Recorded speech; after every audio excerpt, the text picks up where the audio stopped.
haineux proférés au nom de l'islam.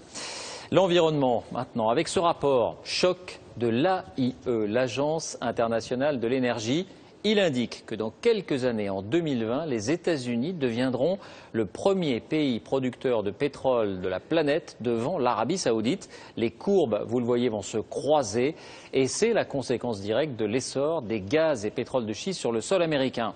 En France, le rapport gallois a relancé le débat, non pas sur l'extraction elle-même, mais sur l'accélération des recherches et de l'expérimentation pour trouver de nouvelles techniques moins polluantes. Pour l'instant, c'est non. Qui dit vrai? Voici les avis des uns et des autres. Chacun se fera son idée. Nicolas Châteauneuf, Olivier Martinez. Pour l'exploitation des gaz de schiste, Jean-Louis Chilansky, président de l'Union française des industries pétrolières. Contre, Yannick Jadot, député européen, Europe Écologie Les Verts. Première question, une extraction propre des gaz de schiste est-elle possible? Il y a un impact sur l'environnement qui est de plus en plus réduit.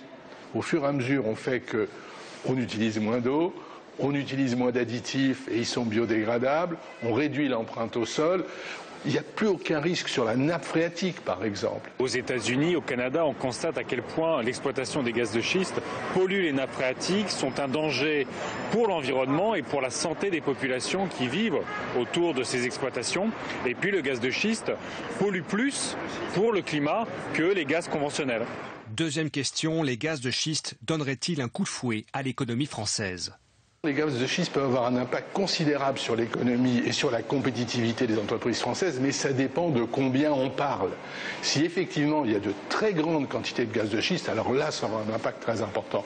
Si c'est des quantités moyennes ou relativement réduites, ça aura un impact plutôt marginal. En Europe, on creuserait à des profondeurs qu'on ne fait pas aux États-Unis. Et en fait, ce que montrent les analyses économiques, c'est que le gaz de schiste en Europe nous coûterait plus cher que le gaz que nous importons du Moyen-Orient ou de l'Algérie. Troisième question, les gaz de schiste sont-ils une menace pour le développement des énergies vertes? Il faut bien sûr développer les renouvelables, autant qu'on le peut économiquement et autant qu'on le peut du point de vue de l'environnement. Mais on aura besoin de gaz. Investir dans les gaz de schiste nous empêcherait aujourd'hui d'investir dans les économies d'énergie, d'investir dans les énergies renouvelables, où la France est très en retard déjà.